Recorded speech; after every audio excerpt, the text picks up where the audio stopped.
Hi guys, and welcome back to the world of 28mm. Okay, in this week's episode we're going to be carrying on with the trees, but this time I'm going to show you how to make bases for them. Okay, so let's head down to the table and we'll crack on. First off, you have to find yourself something to base with. Now this can be all sorts, you know, it could be plastic card, it could be plain old sort of cardboard, but you want to go for something nice and sturdy. And something that's not going to warp. So what I've got here is some 5mm MDF. Now I ordered this off eBay, and it's like a quid a sheet, so it's quite handy if you're only doing sort of small sets of trees. Okay, so what I've done is I've put together, as you can see here, what I sort of want a bunch of trees to look like. Now when you base them up, what I tend to do is I'll put two sort of big adult ones, and I'll give it one sort of, you know, a smaller one, a younger tree, should I say. Okay, so once we've got, so you can see I've spread them out quite nicely there. So what I'm going to do now is I'm going to try and make a sort of natural shape around these trees. I don't tend to do circles unless that's what someone wants. I prefer to do sort of, I'll show you, curved edges. So this is how roughly my tree is going to be set out. So we're going to start from the back. Always remember, when you're marking it out, leave yourself space for beveling. So you want to give yourself about, say, ½ inch, depends on the thickness of your MDF. But make sure to remember to allow yourself that. Okay.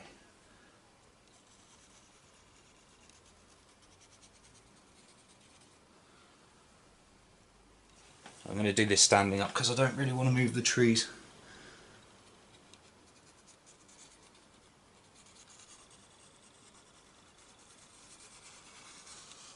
Oh, that's a bit far out. Alright, we'll mix that up in a minute. Just gently turn that round. I'm going to go roughly in there, then come back out again and join up that line. Okay, so let's get rid of that marker for a minute. So we'll take these trees off, we'll keep them to one side so we know roughly how we're going to do it. Now you can see the shape we've got on here, it's very rough, but I haven't done a circle. I've sort of gone around the outside of the trees, and then when there's no tree area I've kind of gone back in. But when I cut out this, it'll be a nice sort of smooth shape. Okay, now that's all cut out, you can see we've got well, it's not all cut out, it's roughly cut out. I'll rephrase that. So you can see we've got our shape. So if we put our trees back on it, like so, should have a nice little natural looking setup. So next up, I'm going to get my Dremel with a barrel sander. You could do this with a plain old hobby knife. Okay, but I'm going to use a Dremel and I'm going to bevel down all these edges. Now I do this because I like natural transitions into the board if you're making scatter terrain. So, and there's nothing worse than having that 5mm edge of where your trees or your piece of terrain starts. So I'm just going to get the barrel sander on my Dremel and I'm going to take all the edges off and create a gradient so that it transitions to the board. Okay, so I'll get that done outside. Little thing about MDF you should all know, but I'll tell you anyway. When you cut in and sanding this, always put a mask on. Okay, it's horrible fibres you don't want to get in your lungs. So there's my safety disclaimer. So I'm going to go and Dremel this now with my mask on. Alright, I'll see you in a sec. Now you can see now we've got a nice, let's try and get a side on view there.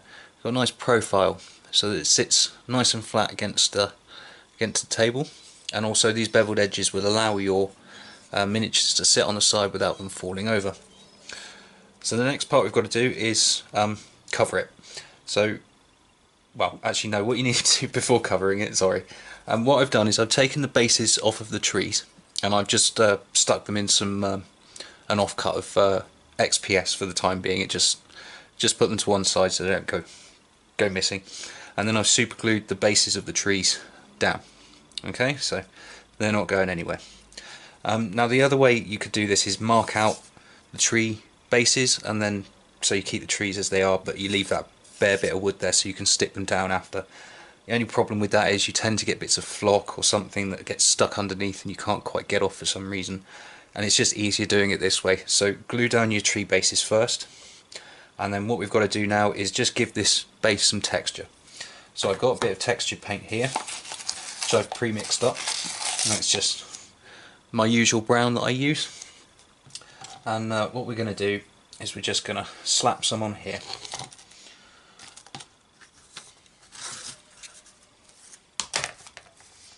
This has got some, like I say, it's textured paint, so it has got some sand in it and some small stones and things like that. And then all we're going to do is just cover this this base up.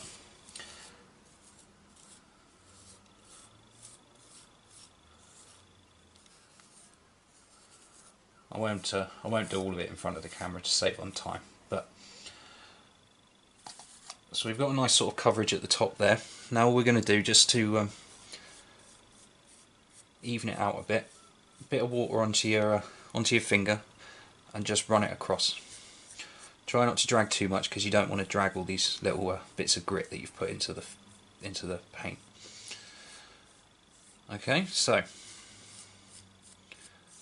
we can see there I've got a decent bit of coverage over the top.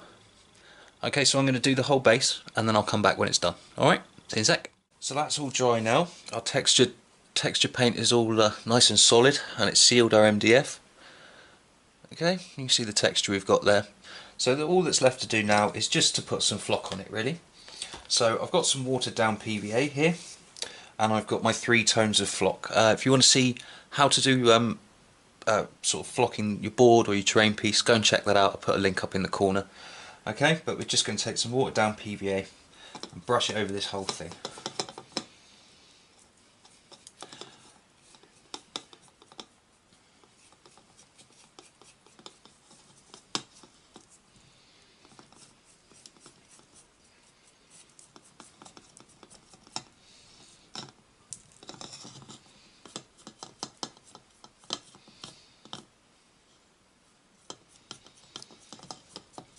When you're putting your PVA on, make sure you get all the edges as well, around the edges.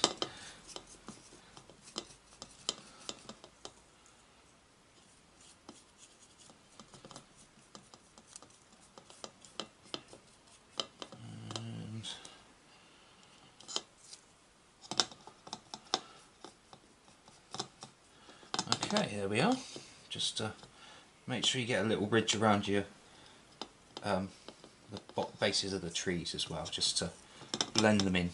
Okay, so we're nice and glued up there. So I'm just going to take some dark tone flock, okay, and we're just going to sprinkle some around, make some shaded areas. So I'm going to put them around the base of the actual tree themselves, because that'll be where the darkest spot is. Put a bit around there as well.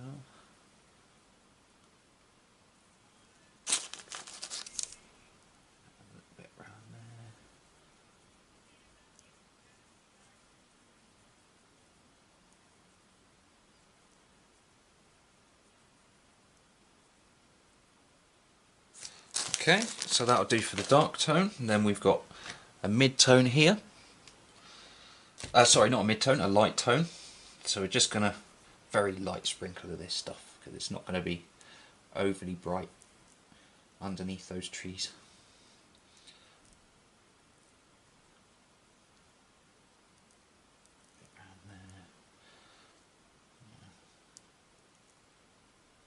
There. There's our high tone. Now we're just going to cover the thing in our mid-tone.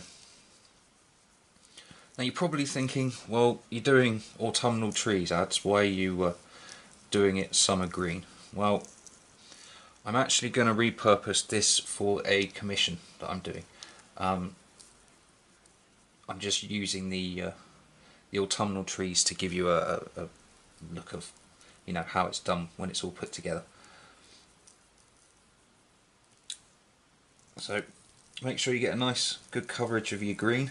Make sure you get all the edges. As I said, it doesn't matter too much if you miss some of it, because you've got that brown underneath, and it'll make sure make it look like there's dirt underneath. Now that that's flocked, we're just going to leave it now for 12 to 24 hours. Let the whole thing dry, and I'll put some pictures up for you to see it for when it's all finished, and I'll catch you in the outro.